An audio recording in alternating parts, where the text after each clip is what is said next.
We all have things that we think we're doing to save money, to be more frugal, to try out these frugal hacks, and they end up either blowing in our face or, sad to say, are not frugal at all. So let's talk about the 10 things you think are frugal but are not. We're gonna start with going out to eat. Now, if you wanna go out to eat, I say more power to you if that's the thing that you love to do. But if you go out to eat and skimp on the tip, you are not being frugal, you are being tacky. So please do not go out to eat with the intention of skimping on the tip. Most waiters and waitresses or servers do not get paid very much per hour. When I waited tables back in the day, I got paid $2.15 per hour and truly relied on my tips to make money. So make sure you are planning on at least 15% on your tip. If they do a good job, 20%. And if you were a really demanding customer, perhaps 25. And if you can't afford that tip, then maybe it's not the right time to go out to eat. Number 2, buying everything at the Dollar Tree or dollar store or what have you. I'm a big fan of the Dollar Tree. I have made many a video on awesome deals you can find there, but beware, I have also made a couple of videos on the things that you should not buy there, and to be honest, a lot of it is garbage. It's not made as well. It's going to fall apart, very cheap materials, and in a lot of cases, more expensive than shopping at a different store.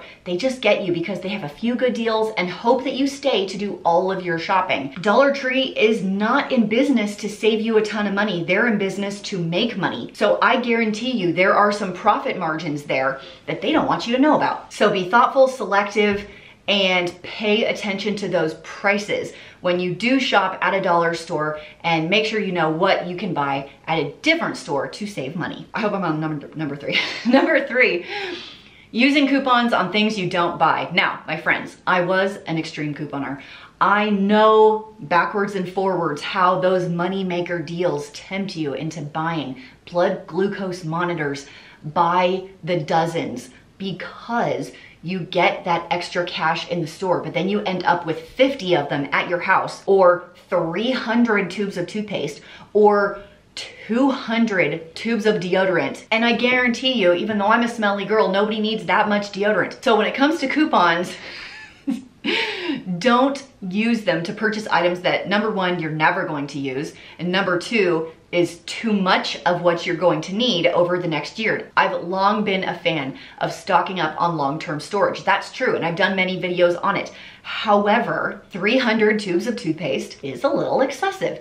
Unless you're purchasing them to donate, maybe leave some of those on the shelf and just don't worry about the coupons. So if you get a coupon on something you will never ever use, don't even bother. I'll give you an example. Stonyfield yogurt. My family hates Stonyfield yogurt. I don't know what it is about that brand specifically. Even if I got it for free, my family would not use it. It would go to waste and spoil in the fridge because they cannot stand that brand. A frugal hack that you should be doing is checking your interest rates and seeing if you can consolidate into a lower interest rate. So thank you to Upstart for sponsoring today's video. Saying goodbye to high interest credit card debt is one of the first steps towards financial independence, but the interest month after month can feel like you're in a never-ending hamster wheel. That is where Upstart comes in. Upstart powered personal loans can help you pay down high interest debt, all online with simple and easy to understand repayment terms. One of my favorite things about Upstart is they look at more than just your credit score. They look at your job history, your income, and other information provided in your loan application to help you get a smarter rate for your loan. You can check your rate in minutes for loans in between $1,000 to $50,000 without impacting your credit score. I know. So don't wait and check your rate today at upstart.com/FFM. First link in the doobly-doo below. That is upstart.com/FFM to check your rate today. Don't forget to use my link below to let them know that I sent you. You can even receive funds as quick as 1 business day after accepting your loan. That's upstart.com/FFM. First link below. Let's get back to more non-frugal hacks. As a runner and someone that struggles with their feet, buying poor quality shoes is a big fat no-no, because while you might save some dollar bills in the initial purchase, number 1, they're not gonna last as long.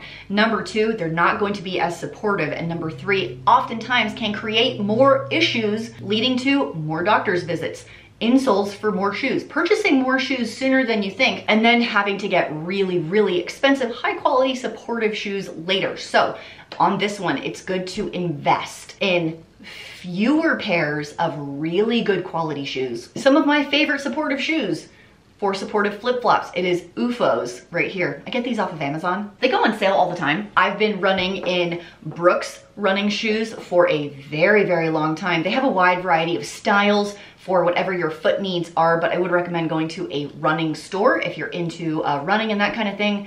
Other shoes I like a lot. I like Keens, are super supportive. I have a pair of Birkenstocks that are very supportive. I'm a huge fan of buying in bulk. I have a family of 6, while not as large as some on YouTube. Still, for most of the country, is a large family. And I do love to buy in bulk because I cook in bulk. But if you're purchasing in bulk and you're throwing a lot of it away and it gets lost in the back of your pantry and you never ever get to it, you are wasting money.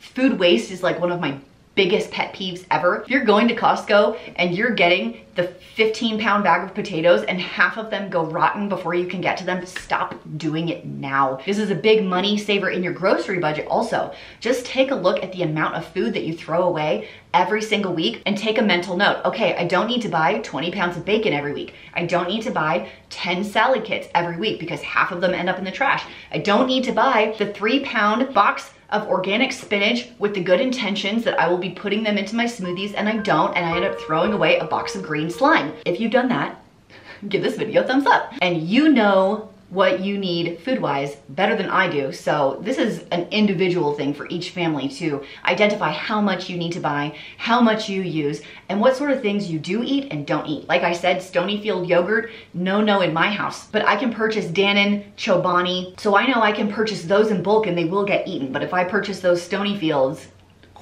not gonna happen. One of the fastest ways to go broke is to have some kind of catastrophic emergency.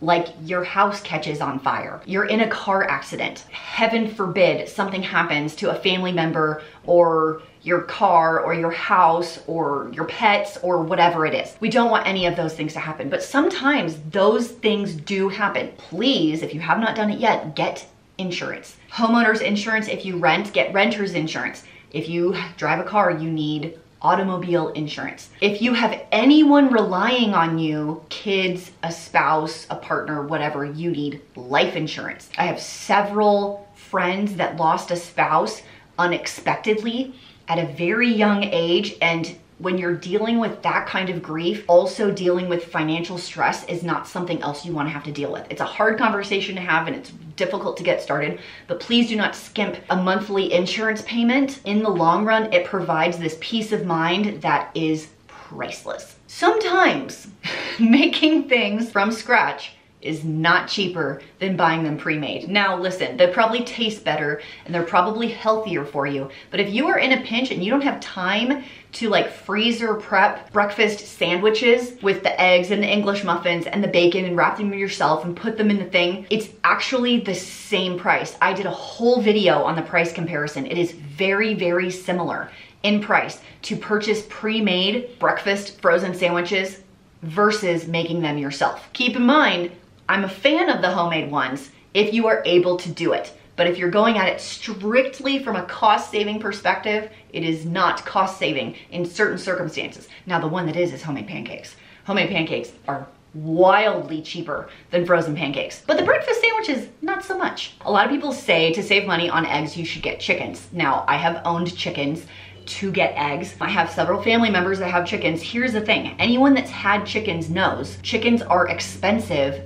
to feed. You have to have a chicken house, a chicken run. Like, I don't have a property where they can just free range all over the place. I live in a very small suburban lot. Where we live, they have to have a heater that is like run to the electricity in our house, otherwise they freeze to death in the winter, and we don't get a ton of eggs for the amount that it costs to house chickens. Having chickens, while fun, I think chickens are hilarious animals and the eggs are delicious. It is not cheaper to have your own chickens for eggs as it is to just buy the eggs. In that vein, a lot of people say gardening is a great way to save money, and in my experience, it is not.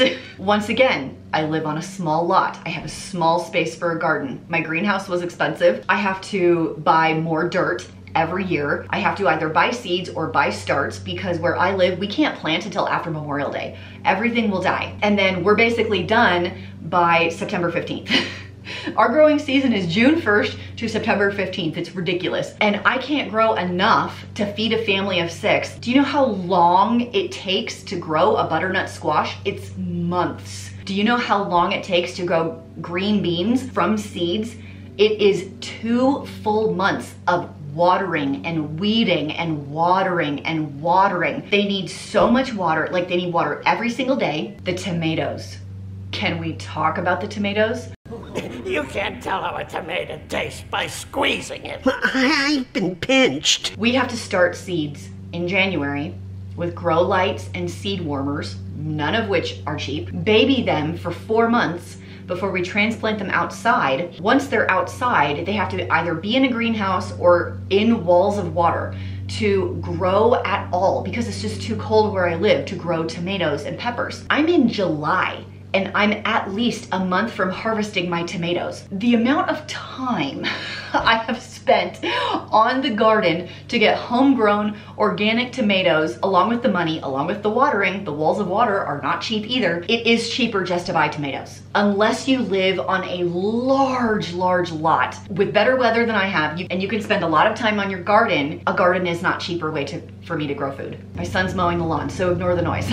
I would like to know, like, how much food could I grow if I had the space? But I am still stuck with the weather, so who knows? Depriving yourself is not being frugal. Keep in mind, being frugal is not about price. It is about prioritizing the things you want to spend money on and the things that you don't want to spend money on, and finding the value of your money. It's easy to become cheap in this process, but balance is very important. Like, what's the point of being frugal if all you're ever gonna do is restrict everything you ever want, or everything that's fun, everything that could be a little splurgy for the sake of saying, hey, I'm more frugal than you, or frugal contest, I win. I don't know that that's what life is about. Where are you trying to go? We're being frugal now so you can have what you want a little bit later, or maybe you can have what you want now. As an example, I don't go out to eat very often, but what I do like to do is go mountain biking and hiking. So I have a nice mountain bike that costs money, and I have some nice outdoor gear,